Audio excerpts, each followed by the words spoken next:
Well, I think I first heard about Catapult. I kind of started playing with GPS in probably 96 or 97 when I was with the Cleveland Browns. Okay. And probably the first person I heard through GPS from was a good friend of mine named Fergus Connolly, who was at the Welsh Rugby Club at that time, and he kind of, we've been friends for a while, and he's the one that kind of turned me on to GPS. Well, this is going in our second year here. Okay. I've been kind of involved with Catapult for probably about almost 3 to 4 years now, but This is our second year that I've been in Jacksonville, so second year that we've had it here.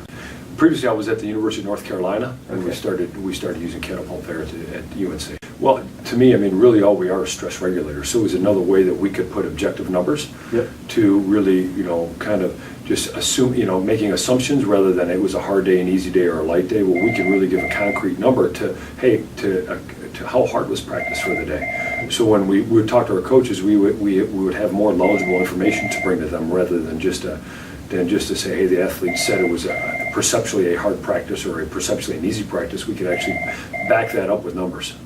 Well, you know what, the staff that we have here is actually a new staff. I mean, really, kind of how I use it, and kind of probably jumping the question is, I really use it a lot last year because the technology is so new to the NFL for a medical monitoring standpoint.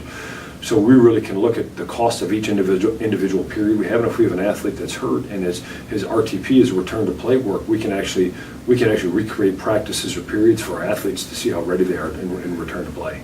It's an introduction process because our football staff that we have now has never used it before.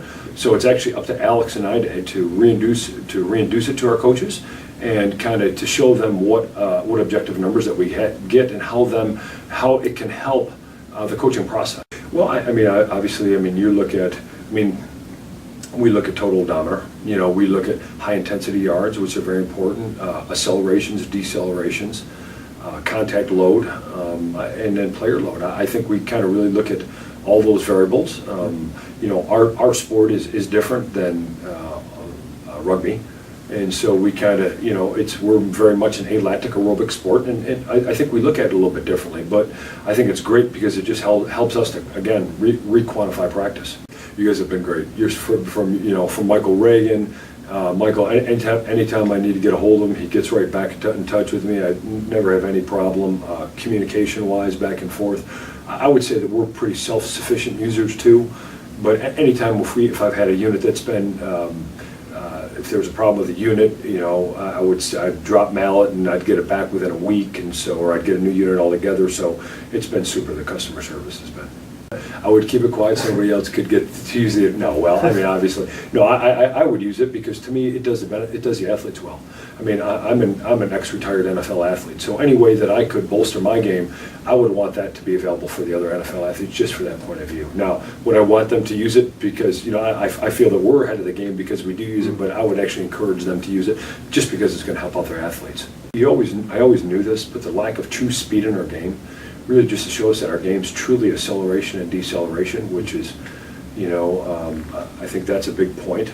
The amount of, really, I think, when you really sit back and look at it, the total amount of volume that a practice is, our practices are, at times could be 2 hours outside of practice, so there's a lot of volume that's covered. I think that's important, and really realizing how much our athletes on our feet. And I think I think when you look at their number of, high intensity and medium intensity, their overall volume, I think that's important to quantify.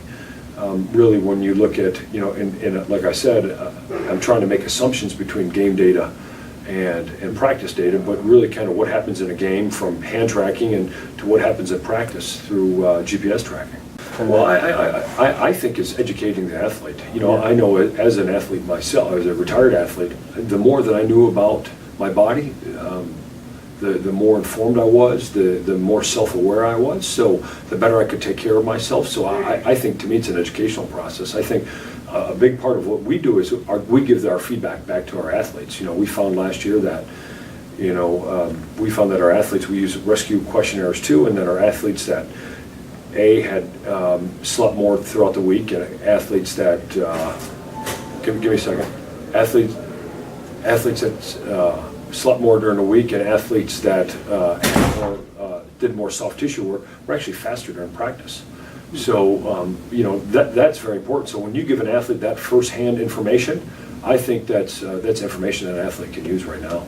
Well, I don't know. I would say your mature athletes do. Your more deliberate, your more self-aware athletes do. Your veteran athletes do, because they understand how hard the game is. Your younger guys, I don't really know if that's really, I don't really know if they've came to that realization yet. I think, well, the big thing I think is economize. I think they've the biggest thing is they've probably taught me how to become more efficient with my training.